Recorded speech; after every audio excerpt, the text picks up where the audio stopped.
Assalamualaikum warahmatullahi wabarakatuh. Eh, di sini saya akan menjelaskan mengenai UA sistem cerdas, prediksi perkembangan metaverse di Indonesia. Sebelum memasuki materi ataupun pembahasan, perkenalkan terlebih dahulu, nama saya Ari Wijaya Setiawan dengan NIM 082 011 333 063 dari Universitas Airlangga Prodi Fisika. Di sini uh, isi atau konten yang akan kita bahas yaitu mengenai latar belakang kenapa saya memilih prediksi mengenai perkembangan metaverse di Indonesia. Yang kedua, variabel utama yang digunakan dalam memprediksi perkembangan metaverse-nya. Ketiga, data yang mendukung. Data yang saya sertakan di sini merupakan buatan saya sendiri karena saya masih bingung mengenai bukan bingung sih, tetapi tidak bisa menemukan data dari seorang ahli yang biasa saya temukan di Kaggle maupun sumber dataset lainnya. Keempat adalah program di sini adalah apakah data yang saya masukkan di sini sudah benar ataupun masih salah. Yang pertama, latar belakang. Metaverse adalah sebuah alam semesta dalam konsep virtual yang penggunanya memiliki akses ke avatar digital yang memungkinkan mereka hidup, beraktivitas, dan berinteraksi satu sama lain selayaknya dalam kehidupan sehari-hari di dalam dunia digital tersebut. Sampai saat ini, metaverse belum diluncurkan dan hanya sebatas teknologi masa depan karena dasar dari metaverse yaitu AR atau augmented reality dan VR atau virtual reality sudah terbentuk. Secara mudahnya, metaverse ini dikembangkan oleh perusahaan Meta atau yang dulu dikenal sebagai Facebook ya. Perusahaan Meta sendiri merupakan cikal bakal terbesar dalam perkembangan metaverse ya, sampai saat ini. Banyak perusahaan di dunia yang sangatlah tertarik dengan metaverse, baik itu dari Microsoft dan banyak lah pokoknya itu.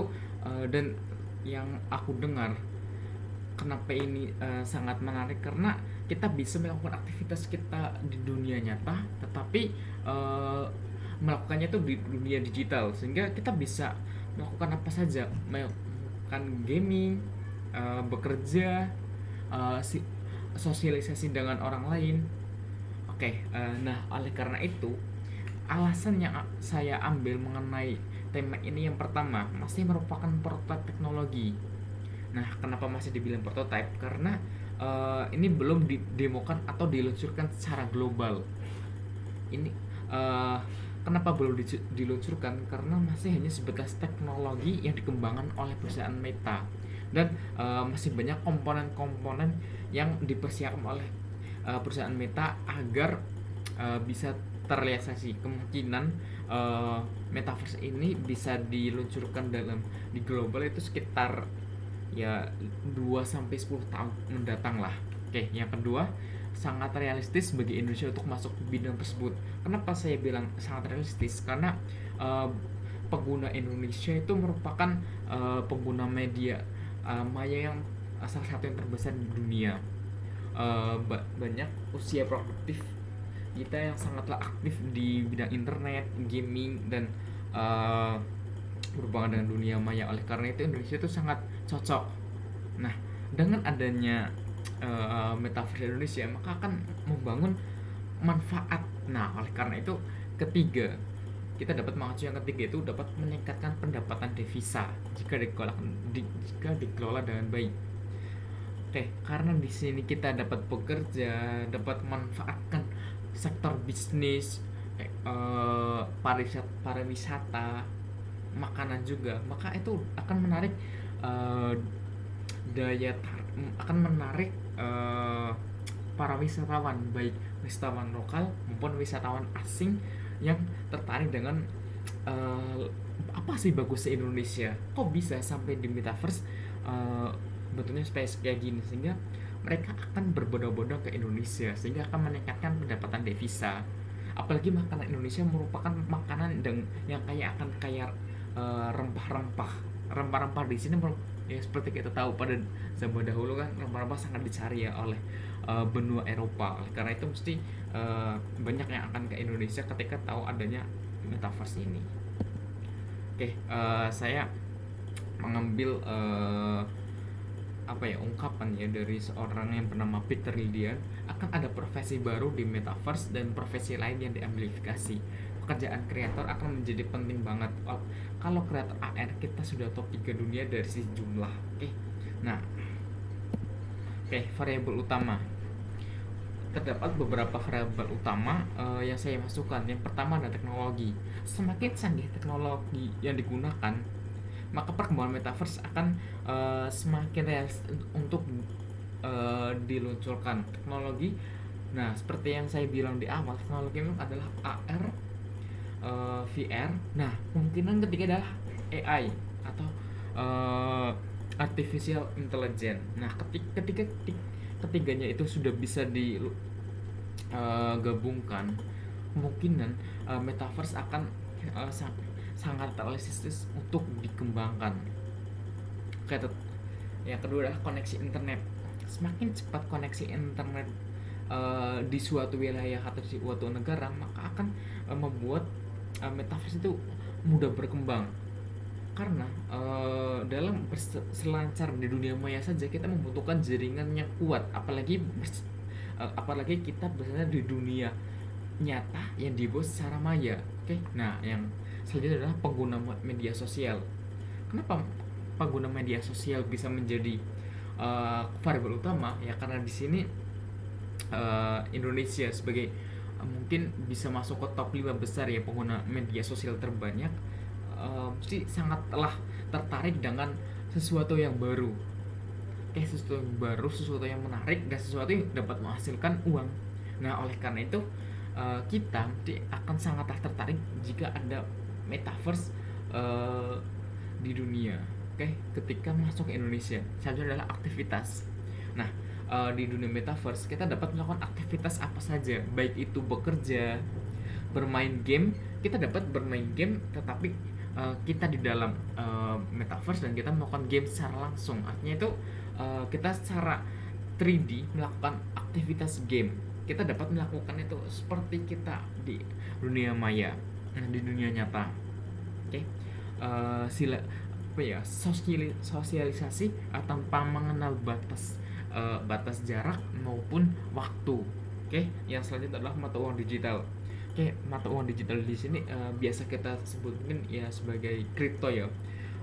Kemungkinan perkembangan kripto sangatlah pesat ketika metaverse digunakan, karena mata uang yang bisa menjadikan poros di situ mungkin adalah kripto ataupun dolar. Data yang mendukung.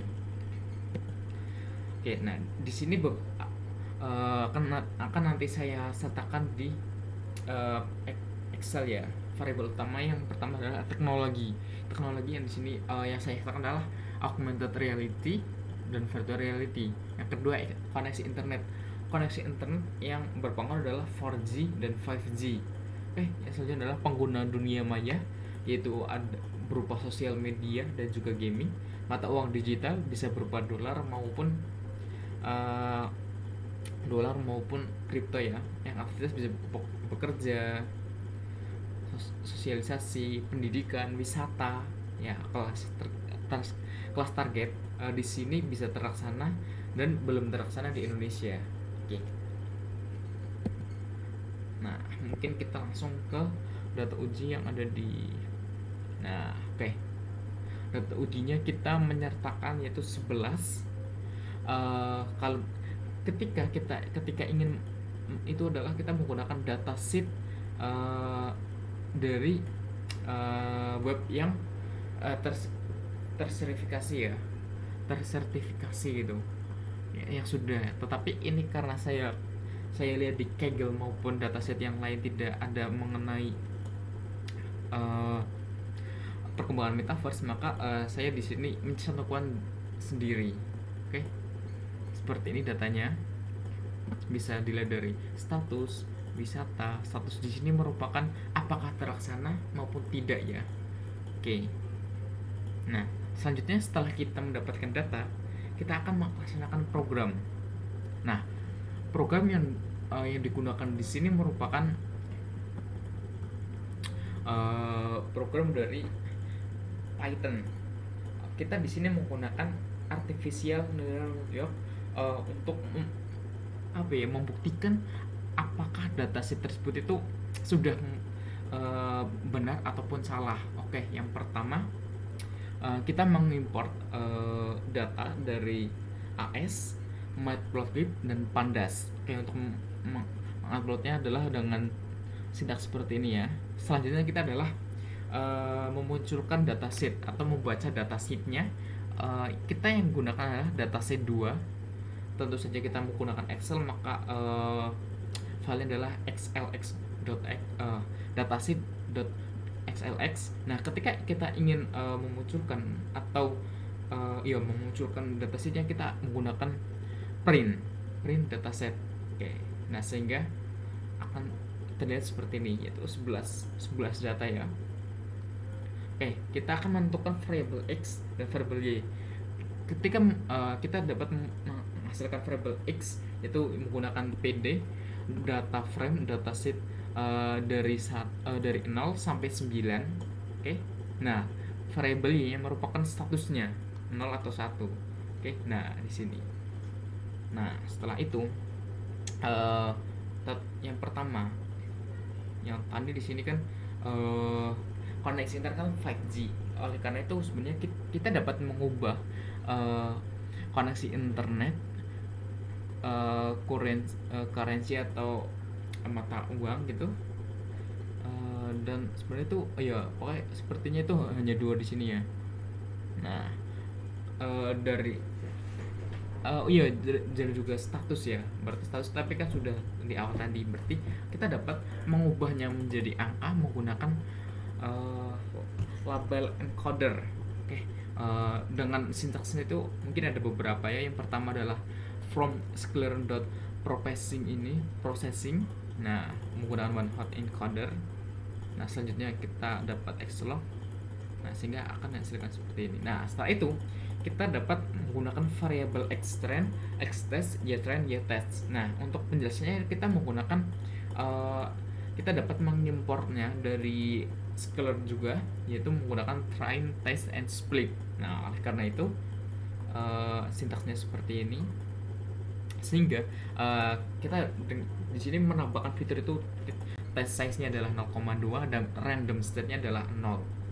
Nah, oleh karena itu, kita menjelaskan dulu apa ekstranya itu merupakan apa dan ekstranya merupakan apa. Oke, di sini yang kita gunakan itu menggunakan standar scalar.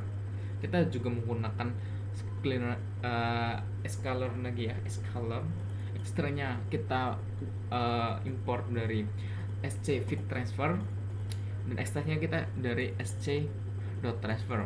Nah, untuk mengklasifikasinya kita menggunakan keras model sequential. Nah,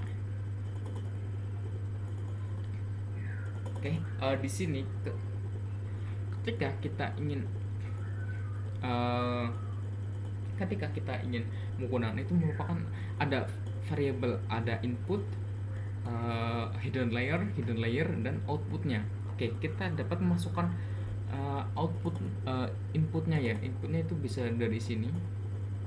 Oke, di sini. Nah, sehingga outputnya adalah seperti ini. Oke, ketika kita ingin mengetahui apakah data yang kita masukkan benar atau salah, kita dapat menggunakan classer.fit. Nah, kita mencoba dari extend dari tesnya dengan jumlah iterasi yaitu 100. Kita pertama itu sekitar 0,25. Nah, ketika kita running sampai 100, hasil yang terakhir adalah 0,87. Nah, dengan klasifikasi ini dapat membuktikan bahwa data tes atau data latih yang kita gunakan itu mencapai akurasi itu 0,87. Nah, data tren ini menurut saya sudah bagus karena tingkat akurasi adalah lebih dari 0,1 8 ya. Akan tetapi lebih bagus lagi ketika mencapai lebih dari 0,9. Oke, di sini setelah kita mendapatkan akurasi dari Y trend dan X trend, kita dapat menggunakan Y-predict. Y-predict dapat diperoleh dari classifier.predict x-test. Nah, Y-predict di sini merupakan Y-predict yang lebih dari 0,5. Ketika yang kurang dari 0,5 maka tidak tersertifikasi atau tidak mungkin itu. Oleh karena itu, kita menghasilkan hasilnya adalah satu persatu false and true. Nah, oleh karena kita Y-predict ini kita importkan ke dalam metrik. Nah, kita menggunakan scalar metrik. Nah, akurasi score conversion metric. Nah, rumusnya adalah conversion metric Y test Y pred. Nah, kita printkan. Nah, akurasi skornya Y test Y pred. Nah, oleh karena itu kita menghasilkan 0,66. Oke, mungkin prediksi dari perkembangan metaverse Indonesia itu 50% ke atas ya. Kemungkinan metaverse itu bisa masuk Indonesia ketika mungkin jaraknya tuh ketika metaverse diluncurkan pada tahun 2025, maka Indonesia itu bisa berkembang antara 3 sampai 5 tahun ke depannya, itu insya Allah bisa masuk Indonesia. Oke, mungkin itu saja yang bisa saya jelaskan mengenai prediksi metaverse di Indonesia. Jika ada salah kata dari saya, salah kata maupun perbuatan dari saya mohon maaf yang sebesar mungkin. Terima kasih yang telah menonton video ini. Ketika ada yang ingin bertanya ataupun memberikan feedback, bisa bertanya di kolom komentar. Terima kasih. Wassalamualaikum warahmatullahi wabarakatuh.